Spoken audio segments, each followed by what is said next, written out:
एक गांव में गए थे। एक अंधे आदमी को कुछ लोग उनके पास लाए और उन मित्रों ने कहा कि यह आदमी अंधा है और हम इसके परम मित्र हैं और हम इसे सब भांति समझाने की कोशिश करते हैं कि प्रकाश है, लेकिन यह मानने को राजी नहीं होता और इसकी दलीलें ऐसी हैं कि हम हार जाते हैं। और हम जानते हैं कि प्रकाश है, हमें देखते हुए हारना पड़ता है। यह आदमी हमसे कहता है, मैं प्रकाश को छूकर देखना चाहता हूँ। अब हम प्रकाश का स्पर्श कैसे करवाएं? यह आदमी कहता है, छोड़ो, स्पर्श न हो सके तो मैं सुनकर देखना चाहता हूँ, मेरे पास कान है। तुम प्रकाश में आवाज करो, मैं सुन लूं। छोड़ो, ये भी न हो सके तो मैं स्वाद लेकर देख लूं या प्रकाश में कोई गंध हो तो गंध लेकर देख लूं। कोई उपाय नहीं है। प्रकाश तो आंख से देखा जा सकता है और आंख इसके पास नहीं है। और यह आदमी यह कहता है कि तुम फिजूल ही मुझे अंधा सिद्ध करने को प्रकाश की बातें करते हो। तुम भी अंधे मालूम होते हो। प्रकाश की इजाद तुमने मुझे अंधा बताने के लिए तय कर ली है। तो हमने सोचा, आप इस गांव में आए हैं, शायद आप इसको समझा सकें।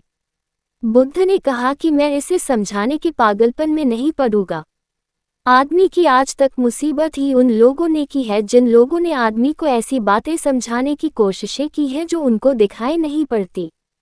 मनुष्य के ऊपर उपदेशक बड़ी महामारी सिद्ध हुआ है। वे ऐसी बातें समझाता है जो उसको दिखाई नहीं पड़ती। तो बुद्ध ने कहा कि मैं ये गलती करने वाला नहीं हूँ और मैं ये समझाने वाला नहीं हूँ कि प्रकाश है। मैं तो इतना कह सकता हूँ कि इस आदमी को तुम गलत जगह ले आए हो। मेरे पास लाने की जरूरत न थी। किसी वैद्य के पास ले जाओ जो इसकी आंख का इलाज कर सके। इसे उपदेश की नहीं, उपचार की जरूरत है। तुम्हारे समझाने का सवाल नहीं, तुम्हारी समझाई गई बात पर विश्वास करने का सवाल नहीं। इसकी आंख ठीक होनी चाहिए, और आंख ठीक हो जाए तो तुम्हें समझाने की जरूरत न पड़ेगी। ये खुद ही देख सकेगा, खुद ही जान सकेगा।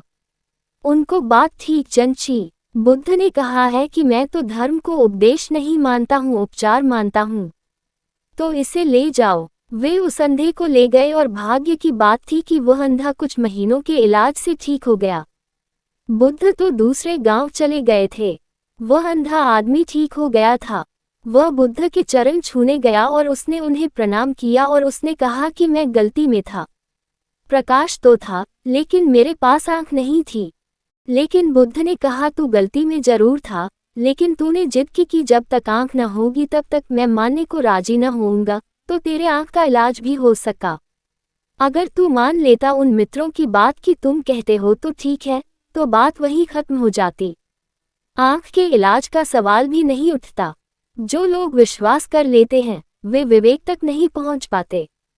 जो लोग चुपचाप स्वीकार कर लेते हैं वे स्वयं के अनुभव तक नहीं पहुंच पाते। जो अंधे हैं और पकड़ लेते हैं कि दूसरे कहते हैं प्रकाश है तो जरूर होगा, फिर उनकी यात्रा वहीं बंद हो जाती है। यात्रा तो तब होती है जब बेचैनी बनी रहे, बनी रहे, बनी रहे, बेचैनी छूटे नहीं। और बेचैनी तभी होती है जब मुझे लगता है कि कोई चीज़ है, लोग कहते हैं लेकिन मुझे दिखाई नहीं पड़ती, तो मैं कैसे मान लूं? मैं ही देखूं तो मानूं। ये बेचैनी मन में हो कि मेरे पास आंख हो तो मैं स्वीकार करूं। ओशो।